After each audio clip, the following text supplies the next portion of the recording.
안녕하십니까. 희망과 용기 주는 사람 공시법 강의하는 김미석입니다. 자, 공간정보법 문제풀이 2, 총 문제풀이 강의 지금 19강째 들어가고 있는 겁니다. 우리가 오늘 볼 것은 이 경계와 면적, 이거 한 문제씩만 다뤄볼 거예요. 간단하게 기출문제 소개하는 그런 영상이니까 이렇게 뭐 자세하게 다 다룬다거나 그러지는 않고 있지 않습니까? 자, 그러면 자, 37번 문제를 보는데 다음 중 경계를 설정하는 내용으로 틀린 것은? 하고 물었습니다. 1번 도시개발 사업 등이 완료되어 실시하는 지적 확정 측량의 경계는 사업 계획도에 따라 결정한다 라고 했는데 이게 잘못되어 있죠. X입니다. 이 도시개발 사업이 준공되기 전에 사업 시행자가 지번 부여 신청을 할 때 그럴 때 그 지번은 사업 계획도에 따라 붙인다. 그럼 맞아요. 그런데 이건 지금 경계를 묻고 있는 거거든요. 그럼 경계를 정할 때는 공사가 완료된 현황대로 결정한다. 이렇게 나와야 돼요. 근데 만약에 공사가 완료된 현황이 사업 계획도와 다를 때에는 그 불일치 사실을 소관청이 사업 시행자에게 통지하죠. 똑바로 해라. 이렇게 하면서 통지한다 그랬잖아요. 그래서 여기 여튼 이 사업 계획도가 아니고 공사가 완료된 현황. 그래서 1번이 정답입니다. 2번 토지용상 불합리한 지상경계를 시정하기 위하여 토지 분할할 경우에는 지상건축물이 걸리게 결정할 수 없다. 맞습니다. 이 분할할 때 건축물이 걸리지 않도록 분할하지 않습니까? 근데 이제 예외가 있죠. 그게 3번인데 분할에 따른 경계에는 지상건축물을 걸리게 결정할 수 없어요. 다만 법원에 확정 판결이 있을 경우에는 그렇지 않다. 공판 이렇게 부르는 거잖아요. 도시군 관리계획선에 따라 분할할 때, 도시개발 사업학에서 분할할 때, 공공사업학에서 분할할 때, 판결이 있을 때, 공판 이 네 가지는 지상건축물이 걸리게 분할이 가능하다 이겁니다. 4번 신규 등록 전환, 분할 경계 정정 경우에는 새로 측량을 실시하여 경계를 결정하지만까지 맞죠.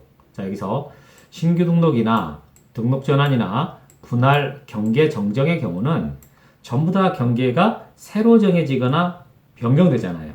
그러니까 그럴 땐 당연히 측량을 해야 됩니다. 그런데 자, 합병의 경우에는 합병으로 필요 없게 된 부분을 말소하여 경계를 정한다. 그렇기 때문에 지적 측량을 하지 않는다. 이렇게 연결되는 거죠. 합병할 때는 지적 측량도 하지 않고 면적 측정도 하지 않는다. 이렇게 정리합니다. 5번 소관청은 토지 등에 따라 지상경계 새로 정할 경우에는 지상경계점 등록부를 작성 관리합니다. 맞는데요. 이 문장의 핵심은 지금 여기 나오는 이 지상경계점 등록부예요. 이걸 틀리게 낼 때 경계점 좌표 등록부라고 쓰면 틀리거든요. 그러면 이 지상경계라고 할지 경계점 좌표 등록부를 할지를 뭘 갖고 따져보냐 할 때 앞에 이 지상경계라는 말이 나와요. 이렇게 지상경계 새로 정한다 라는 말이 나오지 않습니까? 그럴 땐 지상경계점 등록부 이렇게 쓰는 거고 틀리게 내고 싶다? 그럼 이 자리를 경계점 좌표 등록부 이렇게 바꿉니다. 정답은 1번. 자, 그러면 이제 38번 면적으로 가보도록 하겠습니다. 자, 면적 결정 방법으로 틀린 거 골라라 라고 했는데 자, 1번 토지를 등록 전환할 경우에 새로 측량하여 면적을 측정합니다. 그렇죠. 그럼 등록 전환할 때 임야도에 있던 땅을 지적도로 옮겨 등록하지 않습니까? 그럼 경계를 새로 정해야 되는 거예요. 측량을 다시 해서 경계가 새로 정해집니다. 따라서 이때는 꼭 측량을 해서 면적도 측정을 하게 되죠. 맞습니다. 경유 측량 방법으로 세부 측량을 한 지역의 필지별 면적 측정은 전자 면적 측정기에 의한다. X예요. 틀렸네요. 여러분 경유 측량을 한다라는 말은 좌표값을 구한다 이런 뜻이잖아요. 그럼 좌표값이 구해졌을 때 거기서 면적을 계산하는 것은 그대로 읽으면 돼요. 좌표 면적 계산법 이렇게 해요. 그래서 전자면 측정기는 이건 도면에서 면적 계산할 때 쓰는 방식이고 좌표에서 계산할 때는 그냥 그대로 말하면 된다. 좌표 면적 계산법. 그럼 전자 면적 측정기라는 것은 어디에서 계산하는 것이냐라고 할 때 지적도면, 즉 지적도나 임야도에서 면적을 계산할 때 그때 쓰는 방식이 전자 면적 측정기 이겁니다. 다음에 3번 합병의 경우에는 합병 전의 면적을 합산하여 면적을 결정하므로 면적 측정 요하지 않는다. 그렇죠. 합병할 때는 측량도 안 하고 면적 측정도 안 한다. 4번 경위의 측량 방법으로 지적 확정 측량을 실시한 지역의 토지 면적은 자, 제곱미터 이하 한 자리 단위. 맞습니다. 제곱미터의 한 자리 단위. 만약 이 자리가 경위의 측량이 아니고 뭐 평판 측량이다 이런 말로 나왔어요. 그러면 여기다가 제곱미터 단위 이렇게 나와야 돼요. 5번. 자, 임야의 축척이 6,000분의 1이네. 600분의 1이 아니라 6,000분의 1. 6,000분의 1인 지역의 1필지 면적이 1제곱미터 미만일 때는 1제곱미터라 맞는 거죠.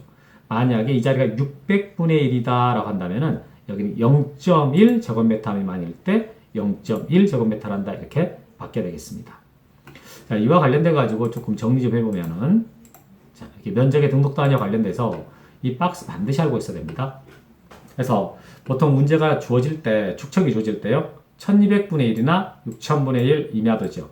물론 여기에 1000분의 1, 2400분의 1, 3000분의 1, 뭐 이런 거 있지 않습니까? 그런데 이런 것들은 거의 시험에 안 나와요. 안 나오고 1200분의 1이나 6000분의 1, 이게 이주로 나오거든요. 임야도죠. 이런 말이 나오게 되면은 자릿수는 제곱미터 단위까지 등록한다, 이렇게 하고요. 그럼 제곱미터 단위라는 말은 1의 자리니까 1제곱미터 미만일 때 1제곱미터란다 이렇게 하는 거죠. 최소 면적이 1이다 이런 말입니다. 그 다음에 좌표라는 말이 나온다거나 600분의 1 경위의 측량, 경계점 작품등부, 뭐 시행지역 이런 말이 나와요. 그럼 여기 있는 말들이 나오면 그러면 면적의 자릿수는 제곱미터 이하 한 자리 단위 이렇게 가야 되죠. 아까 이건 제곱미터 단위라 그랬잖아요. 근데 여기는 제곱미터 이하 한 자리 단위 이렇게 말하고 이 말이 소수 첫째 자리라는 뜻이거든요. 최소 면적이 0.1이니까 0.1 미만일 때 0.1 제곱미터를 등록합니다. 이렇게. 그래서 면적에서 가장 중요한 것은 이거라고 봅니다. 그래서 여기 있는 걸 정확하게 정리하고 있어야 되죠. 자, 이렇게 해서 정말 간단하게 면적과 경계에 대해서 문제를 살펴봤습니다. 여러분 반드시 조금 더 기본서나 이런 강의를 통해서 보강을 하셔야 이게 여기서 마스터가 되는 거지, 이건 기출문제 대표적인 거 한번 소개한 거에 불과합니다. 자, 여기까지 마치고 그럼 또 다음에 뵙도록 하겠습니다. 수고하셨습니다.